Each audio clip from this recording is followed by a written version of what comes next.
ভাইয়া সংবাদ সম্মেলনের আয়োজন করছে, সেখান থেকে আমার ভাইয়াকে গ্রেফতার করা হয়। ইলেকট্রিক শর্ট দিয়ে লাঠি দিয়ে আঘাত করে তার হাত পা বিভিন্ন জায়গায় ক্ষতবিক্ষত করে ফেলা হয়েছে। আমাকে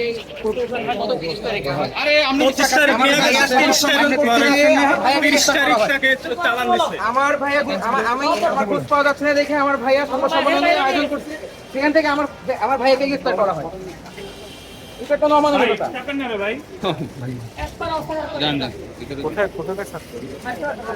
আমি মাসুরুর হাসানের পক্ষে তার লয়ার। আমি এই মাসুরুর হাসানকে বিগত 24/7/2024 ইংরেজি তারিখে তার বাসার নিচ থেকে তাকে উঠিয়ে নেওয়া হয়। পরবর্তীতে 30/7/2024 ইংরেজি তারিখে তাকে কোর্টে প্রেরণ করেন 10 দিনের রিমান্ড চেয়ে। আমরা বিজ্ঞ আদালতকে বলেছি যে বিজ্ঞ আদালত ইতিপূর্বে এই এজেন্সি অলরেডি 6 দিন তাকে অবৈধভাবে আটকিয়ে রাখা হয়েছে এবং অবৈধভাবে রাখার কারণে তারা বাংলাদেশের সর্বোচ্চ কনস্টিটিউশনের 33(2) এবং ক্রিমিনাল প্রসিডিওর কোর্টের 61 ভায়োলেশন করেছেন। বিজ্ঞ আদালত আমাদের কথা শুনেছেন, আমাদের ভিকটিমের সাথে কথা বলেছেন এবং অপোজিট রাষ্ট্র প্রসিকিউশনের পক্ষেও কথা বলেছেন। পরবর্তীতে বিজ্ঞ আদালত সন্তুষ্ট হয়ে 2 দিনের রিমান্ড মঞ্জুর করেন। আজকে এই 30 তারিখে রিমান্ডে যাওয়া মাসরুর হোসেনকে ডিবি অফিস থেকে আজকে নিয়ে আসা হয়।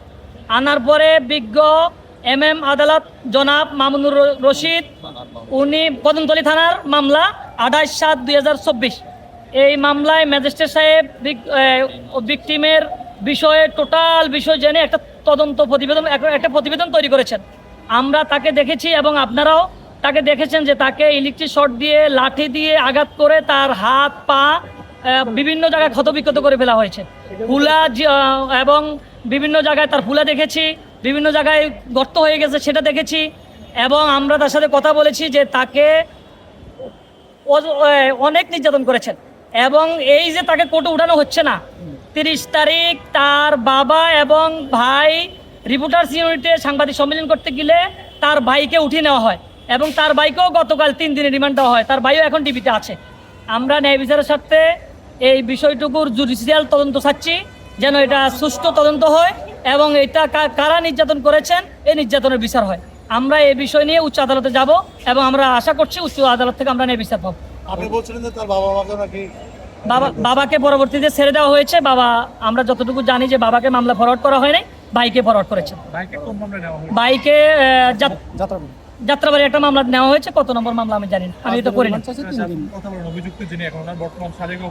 শারীরিক অবস্থা খুবই খারাপ, কোর্ট দেখেই তাকে চিকিৎসার জন্য আদেশ দিয়েছেন। আমরা কোর্টের সাথে কথা বলার সুযোগ পাইনি, কিন্তু কোর্ট তাকে অবস্থা দেখেই তাকে চিকিৎসার আবেদন নিজ উদ্যোগে দিয়েছেন। তাকে আটক করা হয়েছে কদমতলী থানার 28/7/24 নম্বর মামলা, তার বাসা থেকে, মাতুয়াল তার বাসা থেকে তাকে নিয়ে নেওয়া হয়।